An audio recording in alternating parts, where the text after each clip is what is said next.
Kita tanyakan apa sebetulnya yang terjadi bersama Kepala Dinas Pendidikan Jeneponto, Nur Alam Basir. Assalamualaikum, selamat malam Pak Nur Alam. Waalaikumsalam warahmatullahi wabarakatuh. Iya. Malam. Pak Nur Alam, kalau biasanya sekolah itu ataupun ujian belajar dari rumah itu kan alasannya hanya karena pandemi. Tapi ini justru menarik karena sekolahnya disegel. Adik-adik kita yang kita sayang ini nggak bisa belajar di sana. Mengapa sampai urusannya seperti ini? Ya, jadi ada 4 orang ahli waris dari Bapak Ibrahim Dengtiro. Ibrahim Dengtiro ini pada tahun 60-an adalah seorang kepala desa, tokoh masyarakat di desa itu, di mana pada saat itu sekolah itu dibangun.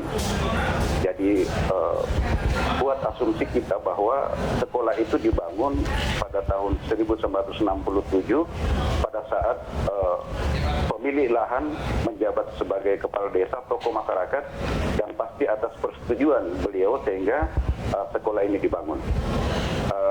Itulah sebabnya mengapa sehingga kita merasa bahwa sejak sekian puluh tahun sekolah ini digunakan, kenapa baru saat ini ada ahli waris yang menggugat atau mengklaim. Sebentar, Pak Nur Alam, artinya bahwa persetujuan yang maksud itu bukan dalam bentuk hibah tertulis gitu ya?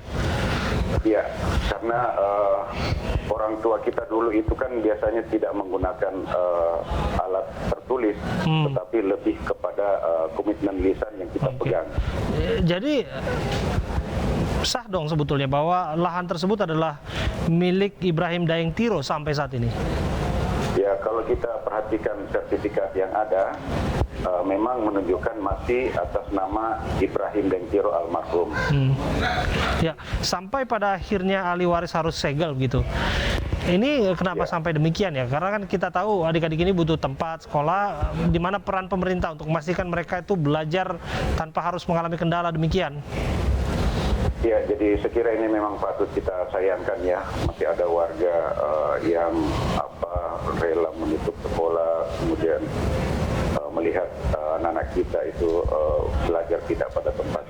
Saya melihat ini ada tuntutan ganti rugi yang diajukan oleh para ahli waris ini.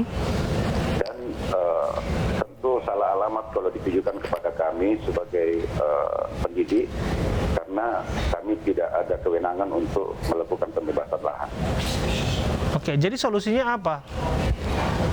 Kami menganjurkan agar supaya yang bersangkutan melakukan gugatan perdata kepada Pemda. Kemudian kita lihat persoalannya secara hukum. Kalau memang harus diganti rugi oleh pemerintah daerah, saya kira tidak ada salahnya, karena memang salah satu tugas Pemda adalah menyiapkan lahan-lahan untuk pendidikan.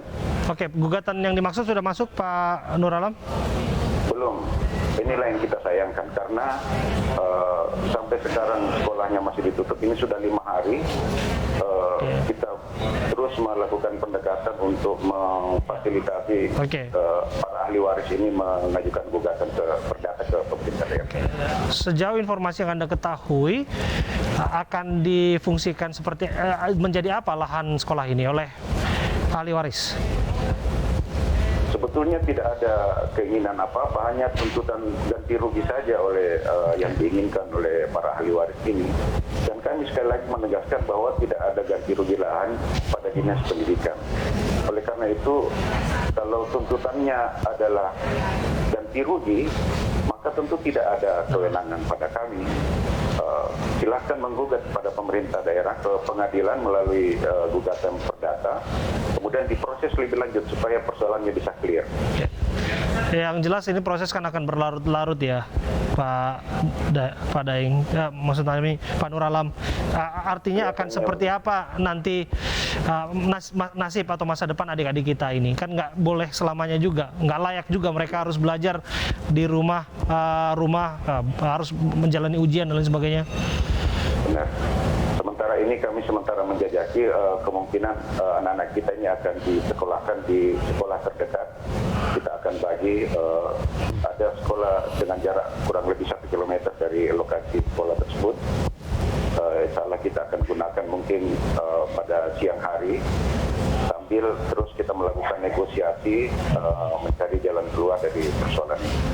Ya, terima kasih Kepala Dinas Pendidikan Jeneponto Nur Alam Basir sudah hadir dan berbincang bersama kami di Newsroom.